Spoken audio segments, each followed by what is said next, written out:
오늘의 쉬운 파트, 국내 주식 일일 보고서를 살펴보겠습니다. 어제 장 마감 시간부터 오늘 아침까지 어떤 살건들이 있었는지 궁금합니다. 네, 바로 어제죠. 25일 오후 3시 장 마감하고 나서부터 오늘 26일 아침 6시까지. 그러니까 지금 7시 기준으로 보면 가장 최신 시장 움직임인데요. 네, 어제 코스피가 잠시 3,100선을 넘기도 했었잖아요. 맞아요. 잠깐 반짝했죠? 네, 그런 활기를 띠는가 싶더니만 여러 소식들이 좀 엇갈리면서 변동성이 꽤 컸던 하루였습니다. 네, 시장 참여자들 마음이 좀 흔들렸을 것 같아요. 그래서 오늘 구독자님께서 꼭 아셔야 할 핵심 요인들 한번 좀 깊이 있게 들여다볼까 합니다.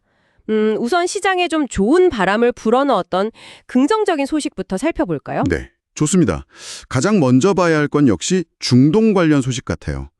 지정학적 위험이 크게 줄었다는 거? 아, 이스라엘이랑 이란 휴전 합의 소식 말이죠? 맞습니다. 이 소식 딱 나오면서 국제 유가가 하루 만에 6% 넘게 그냥 확 빠졌거든요. 와, 6%면 정말 큰 폭인데요. 그렇죠. 이게 단순히 유가만 내린 게 아니라 그 트럼프 전 대통령이 중재하면서 무력 충돌 우려 자체가 좀 해소됐다는 거. 이게 투자 심리를 확 안정시킨 거죠? 그렇군요. 위험 자산 선호 심리가 다시 살아나겠네요. 네, 바로 그거죠. 그리고 기업들 입장에서는 당장 원가 부담이 줄어드니까 실질적인 이익 개선 기대감까지 같이 붙은 겁니다. 아하, 여러모로 긍정적인 신호였네요. 정말 극적인 변화였던 것 같아요. 네, 맞아요.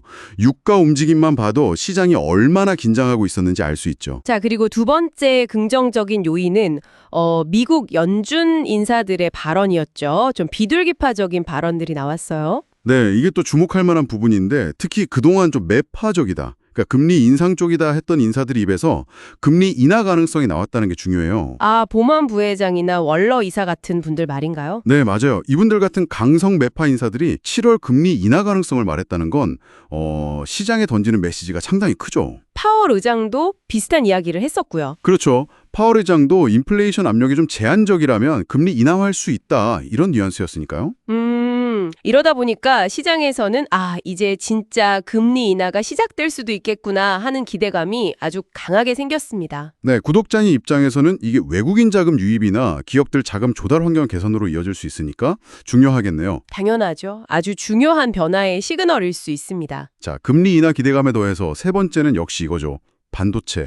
빼놓을 수 없죠. 반도체 섹터 강세. 네, 미국 필라델피아 반도체 지수가 3% 넘게 올랐고 이게 또 우리 증시에도 바로 영향을 줬잖아요. 네, SK 하이닉스 시가총액이 사상 처음으로 200조 원 넘었죠. 정말 대단합니다. 삼성전자도 같이 올랐고요. 네, 이게 결국 글로벌 AI 열풍이랑 맞물려서 메모리 반도체 수요 회복 기대감이 그냥 기대가 아니라 현실이 되고 있다는 증거로 다들 받아들이는 거죠. 하긴 우리 증시에서 반도체가 차지하는 비중을 생각하면 그렇죠.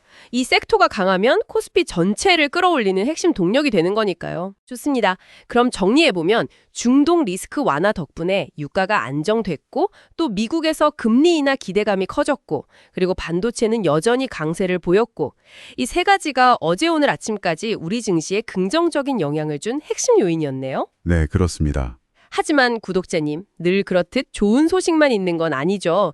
시장의 발목을 잡는 요인들도 분명히 있었습니다. 어떤 것들이 있었을까요? 네, 좀 안타까운 소식인데요. MSCI 선진국 지수 편입이 또 실패했습니다. 이번에도요? 네, 심지어 그 편입 후보군인 관찰 대상국 명단에도 못 들어갔어요. 이유가 뭔가요? MSCI 측에서 뭐라고 하던가요? 여전히 그 규제 관련 불확실성, 특히 외국인 투자자들이 느끼는 외환시장 접근성 문제 같은 것들이 해소되지 않았다는 지적입니다. 이게 참 중요하잖아요. 선진국 지수에 들어가면 대규모 자금이 들어올 수 있는 길인데. 맞습니다. 단순히 상징적인 걸 넘어서는 문제죠. 소위 코리아 디스카운트가 당분간 계속될 수 있다는 실망감이 커질 수밖에 없어요. 이런 실망감이 바로 다음 하락 요인으로 이어진 것 같은데요. 외국인 매도세. 네, 바로 나타났습니다. 어제 하루에만 외국인들이 코스피, 코스닥 합쳐서 3,400억 원어치를 순매도했어요. 3,400억 원, 적지 않은 금액인데요. 그렇죠. MSCI 편입 불발 소식이 딱 나오면서 외국인 자금 이탈 우려가 바로 현실화된 거죠.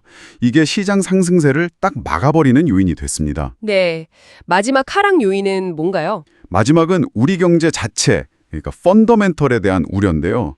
한국무역협회에서 하반기 수출 전망을 좀 안 좋게 내놨습니다. 전년 대비 감소할 수 있다는 전망이었죠. 네. 특히 문제가 뭐냐면 반도체를 빼고 나면 다른 주요 품목들, 예를 들어 자동차나 철강, 석유화학 같은 것들의 수출 부진이 좀 두드러진다는 분석이에요. 아, 반도체 의존도가 너무 높다는 이야기가 또 나올 수 있겠네요. 네, 정확합니다. 이게 우리 경제의 구조적인 취약점일 수 있다는 거죠. 다른 전통적인 수출 동력들이 약해지고 있다는 건 결국 기업 실적이나 성장률 둔화 우려로 이어지니까요. 시장 전체에 부담이 될 수 있습니다. 구독자님께서도 이런 구조적인 변화 가능성은 좀 염두에 두셔야 할 것 같습니다. 네, 그렇습니다. 결국 정리해보면 오늘 아침까지 국내 주식시장은 중동 리스크 완화, 반도체 강세 같은 아주 강력한 호재가 있었지만 동시에 MSCI 편입 실패, 외국인 매도, 또 수출 부진 우려 같은 악재도 만만치 않게 작용하면서 상당히 변동성이 큰 모습을 보였다. 이렇게 요약할 수 있겠네요. 네, 팽팽한 줄다리기 형국이었죠. 네, 구독자님께서 주목하셔야 할 포인트는 앞으로 이 상반된 힘들이 어떻게 균형점을 찾아갈지 그 과정을 잘 지켜보시는 게 중요할 것 같습니다. 이상으로 오늘의 국내 주식 일보고를 마치도록 하겠습니다. 지금까지 쉬운 파트 시청해 주셔서 감사합니다.